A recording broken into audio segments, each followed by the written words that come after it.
Well, I'm joined now by Harry Smith himself from Ontario, where he's on a speaking tour, and by Abby Tomlinson, the Milifandom founder, who's in Salford. Harry Smith first. We saw there just how warmly your speech on the NHS was received, not least by Andy Burnham.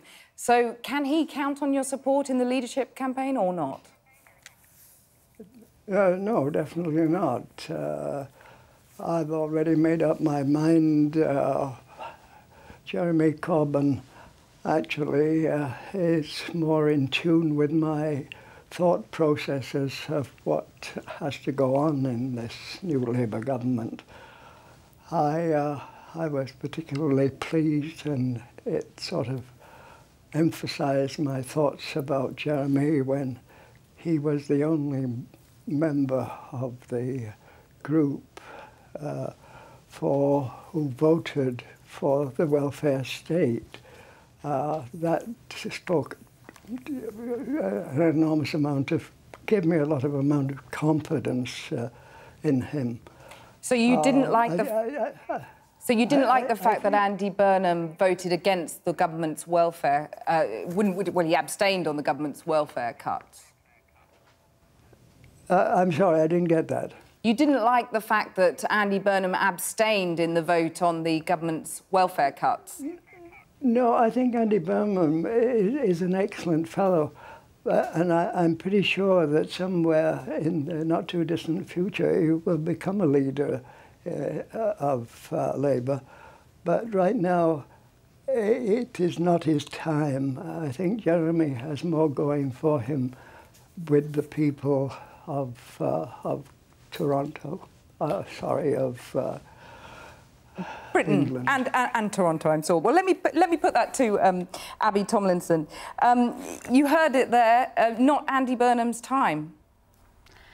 Well, I obviously, as a backer of Andy Burnham, actually disagree. I think it is his time now.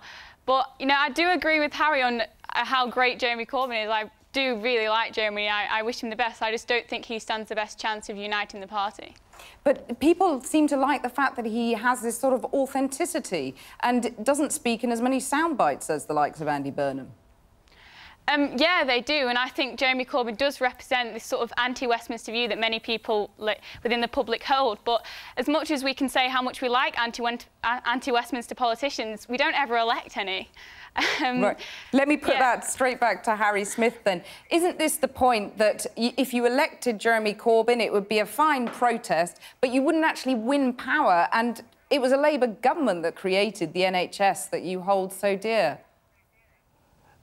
I don't doubt that Jeremy Corbyn, one of his great pets is the NHS, and he would not do anything to damage it.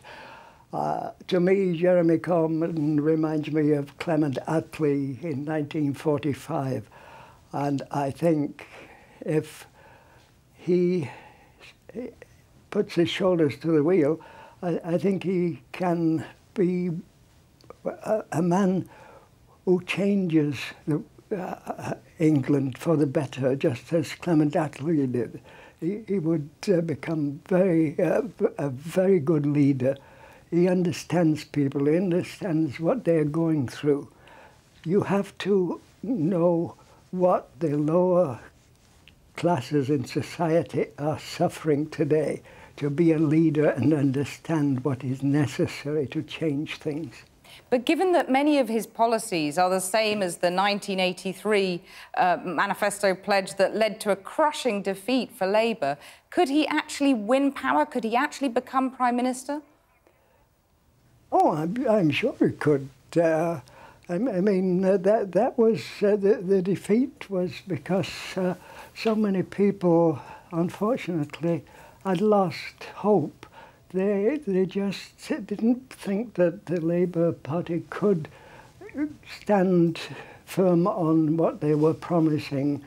So they just didn't want to take a chance. Unfortunately, I think they have 4 years to regret it. Abby Tomlinson, as a Milifan girl, I suppose I can call you, are you sort of sitting there now and looking at all these different candidates and thinking Ed Miliband was better than any you've got on offer now? Well, I do obviously miss Ed. I think that's a given because he was the one who inspired me to join the party and actually start getting involved. So for me, he'll always sort of be a political hero. But you know, we do need a new leader, I think, obviously, because as much as Ed was great, he didn't unfortunately win in 2015, and we need a leader who will win in 2020. But are any of these potential contenders any more winning than he was? I don't know. I don't think we can sort of try and predict who's going to win at the moment. But I think, you know, there's been a new poll published now by Research Now that actually puts Andy Burnham ahead of all the other contenders, because I just think he has the best chance of uniting the party. Well, Ed Miliband was a bit of a geek, wasn't he? I mean, Andy Burnham less so.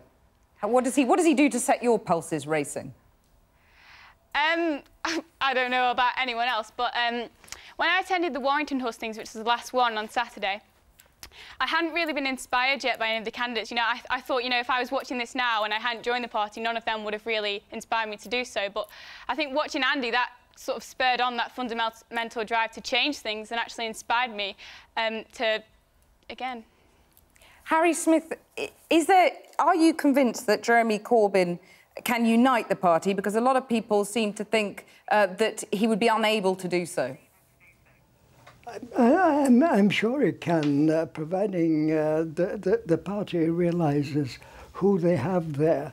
A man who is for the people and of the people, who understands the people. Too many politicians, unfortunately, only see a certain element of society, which is, and once you get below that particular level, they don't realise that there are millions of people who are just begging for help. And I think that Jeremy understands this.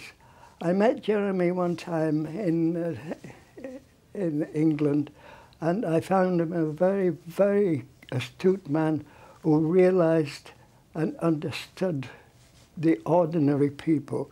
And this is what we need as a leader, because it's the ordinary people who are going to make sure that eventually we're going to get a Labour in who is solidly behind the poor people because they believe in what they are going to do for them.